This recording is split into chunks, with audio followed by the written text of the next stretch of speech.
এবারের ঈদে অনেককেই লিখতে দেখছি দ্বিতীয় স্বাধীনতায় প্রথম ঈদ। মানে এই যে দ্বিতীয় স্বাধীনতা শব্দটা, এটা এখন নতুন করে একটা ডিবেট ট্রিগার করছে আমরা দেখছি।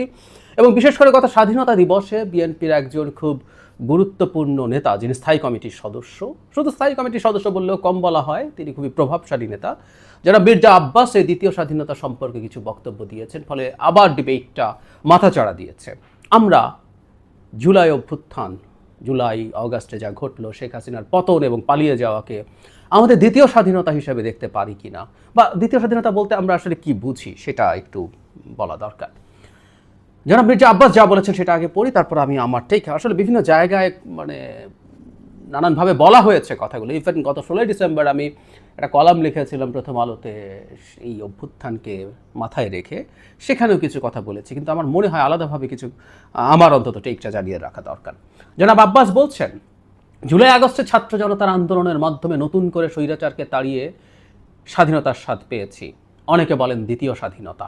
আসলে আজকে স্বাধীনতা দিবস প্রমাণ করে দ্বিতীয় স্বাধীনতা বলে বাংলাদেশে কিছু নেই। যারা বলেন তারা আজকে স্বাধীনতা দিবসকে খাটো করতে চান। 71-এর স্বাধীনতায় তাদের কোনো ভূমিকা ছিল না, সুতরাং এই দিনটাকে তারা খাটো করতে চান। আমি বলবো তারা যেন বিরত থাকেন, এই স্বাধীনতা দিবসকে সম্মান জানান এবং সম্মান করেন। খুব গুরুত্বপূর্ণ একটা জায়গা আছে এই আমাদের স্বাধীনতা দিবসকে খাটো করার চেষ্টা নিয়ে, কিন্তু দ্বিতীয় স্বাধীনতা বলে কিছু নেই। আমি দুটো ইস্যুতেই একটু অ্যাড্রেস করতে চাই, এবং খুবই গুরুত্বপূর্ণভাবে তিনি আসলে আমাদের সামনে এনেছেন। কারা খাটো করতে চায়? প্রাথমিকভাবে যদি বলি, আমরা কি শেখ হাসিনার সময় পরাধীন ছিলাম? মানে পরাধীনতা মানে কি কোনো বাইরের কেউ এসে পরাধীন করবে? আমরা 1971 সালে যখন স্বাধীন হই, তখনও কি আমরা পরাধীন ছিলাম? ছিলাম না তো। আমরা একটা স্বাধীন সার্বভৌম দেশ ছিলাম, পাকিস্তান, যে স্বাধীন সার্বভৌম দেশটা আমাদের এই ভূমিতে ইতিহাসে প্রথমবারের মতো আমরা একটা রিপাবলিক পেয়েছিলাম, আমরা নাগরিক হয়ে উঠেছিলাম, এবং আমরা প্রথমবারের মতো নাগরিক হয়েছি। এর আগে আমরা কখনো নাগরিক ছিলাম না, কখনো কলোনিতে ছিলাম, তার আগে রাজার অধীনে প্রজা ছিলাম।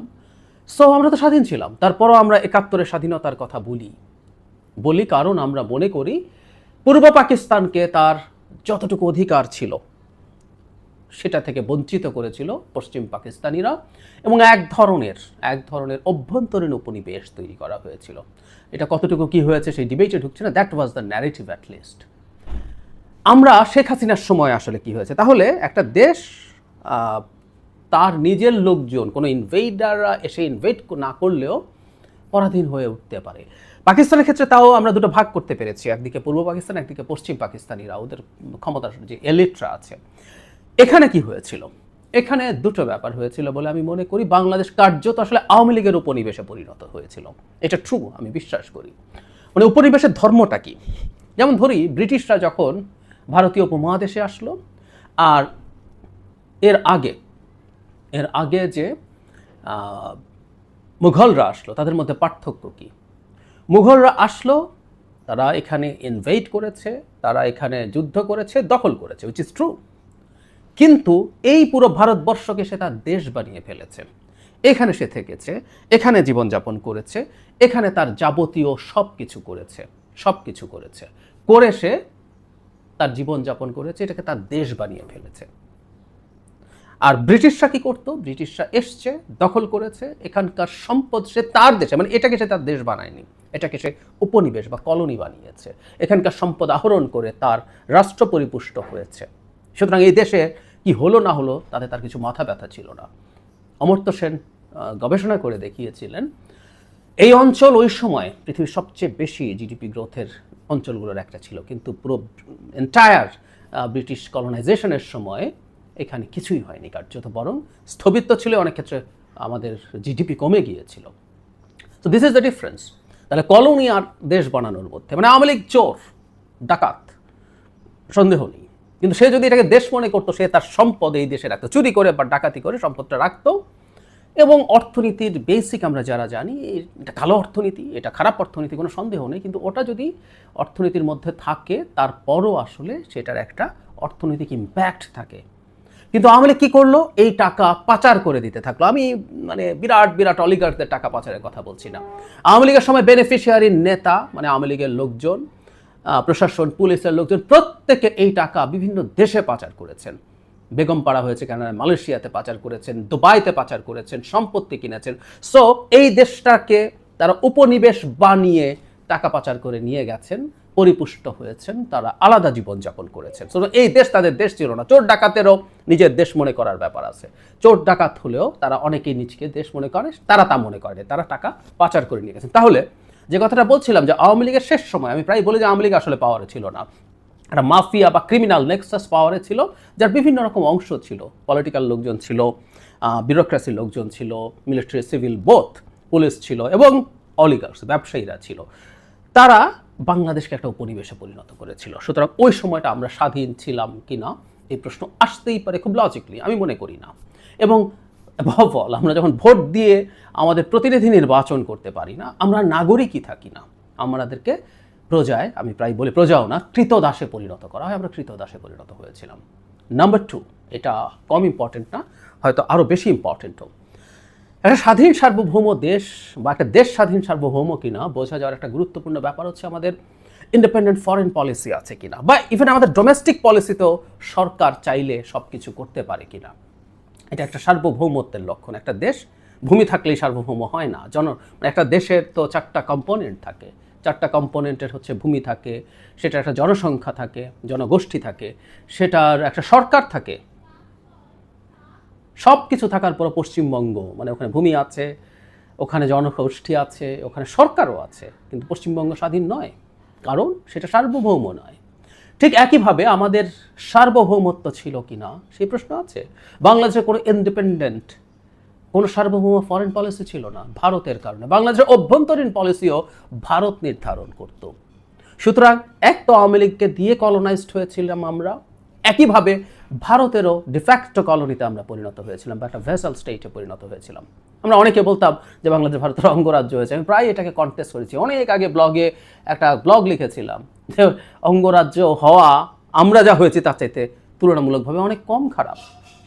আমরা ভারতের করদ রাজ্য বা উপনিবেশে পরিণত হয়েছিলাম।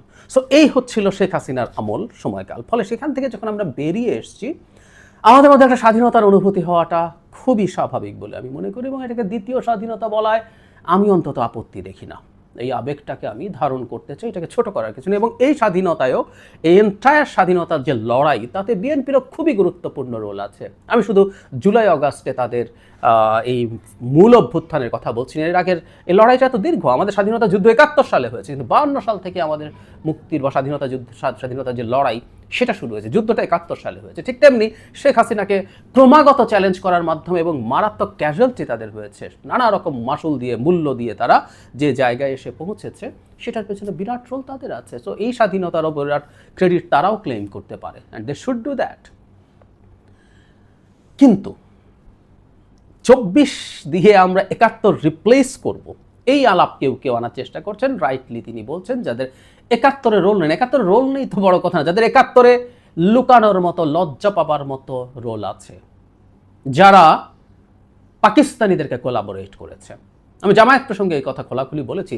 তাত্ত্বিকভাবেও যদি কেউ বলেন যে জামায়াত কোনো ক্রিমিনাল অফেন্সে ইনভলভ ছিল না, তারপরও একটা কথা তো খুব স্পষ্ট হতে পারে, সেটা হচ্ছে জামায়াত যে ক্রিমিনাল অফেন্সগুলো পাকিস্তান মিলিটারি করছিল, সেই ক্রিমিনাল অফেন্সগুলো তারা নীতিগতভাবে সমর্থন করেছে। কারণ তারা বলছে পাকিস্তান এক থাকুক, ভারতের সাহায্য নিয়ে পূর্ব পাকিস্তান স্বাধীন না হোক তারা চেয়েছে। কিন্তু 25শে মার্চের পর যে বিভৎসতা পশ্চিম পাকিস্তান শুরু করেছে, এরপর থেকে তো তাদের পাকিস্তানকে নীতিগতভাবে সমর্থন দেওয়া একটা মারাত্মক ক্রিমিনাল অফেন্স বলে আমি মনে করি। ফলে তারা চাইতেই পারেন 24-এ আমাদের সব আছে, 71-এর দিকে আর ফিরে যাওয়ার দরকার নেই, এই রিপ্লেস করা যাবে না, এটা ফর শিওর। যেন মির্জা আব্বাস মোটা দাগে সেই ধরনের কথা বলছে। কিন্তু মির্জা আব্বাস এটাকে দ্বিতীয় স্বাধীনতা বলে কিছু নেই বলে উনি আসলে 24-এর যে মানুষের মধ্যে যে আবেগ, সেটা আঘাত করছেন। একজন খুবই গুরুত্বপূর্ণ রাজনৈতিক নেতা, খুবই গুরুত্বপূর্ণ রাজনৈতিক দলের একজন গুরুত্বপূর্ণ নেতা হিসেবে তার এটা করা কোনোভাবেই ঠিক হয়েছে বলে আমি ব্যক্তিগতভাবে মনে করি না। আমি আমার যে কলামটার কথা বলছিলাম, ডিসেম্বরে লিখেছিলাম, সেটা হচ্ছে এই যে আমরা তো সাম্য, মানবিক মর্যাদা এবং সামাজিক ন্যায় বিচারের জন্য আমরা লড়াই করেছিলাম, আমরা যুদ্ধ করেছিলাম, আমরা আমাদের প্রক্লেমেশনে সেটা লিখেছি। সত্যি যদি তাই হয়ে থাকে, আমরা স্বাধীন হয়েছি, কিন্তু আমাদের যে মুক্তির লড়াই, মুক্তির সংগ্রাম, সেটা ক্রমাগত চলবে। প্রত্যেকটা ধাপে ধাপে যেখানে যেখানে বাধা এসছে সেখানে সেখানে চলবে। এবং ২৪ও, আমি ইভেন ৯০-তে যা হয়েছে, ২৪-এ যা হয়েছে, এগুলো প্রত্যেকটাকে আমি আসলে আমাদের ৭১-এর যে সাম্য মানবিক মর্যাদা এবং সামাজিক ন্যায় বিচারের লড়াইয়ের কন্টিনিউয়েশন বলে মনে করি। আমরা ভবিষ্যতে আবারও ফাইট করতে পারি, আবারও ফাইট করার প্রয়োজন হতে পারে। যেখানে যেখানে ফাইট করব আবারও, সেটা আসলে is an extended part of our liberation war, আমি তাই মনে করি। সুতরাং এটাকে আমরা দ্বিতীয় স্বাধীনতা বলতেই পারি, এই আবেগটুকুকে সম্মান জানাতে পারি, এবং এতে যারা ইনভলভড আছেন তারা প্রত্যেকের কাছে আমরা ঋণী থাকবো, এটাতেও সমস্যার কিছু নাই। কিন্তু কোনোভাবে এটা আসলে ৭১-কে রিপ্লেস করে না, এই জায়গাটা আমরা নিশ্চয়ই মনে রাখবো।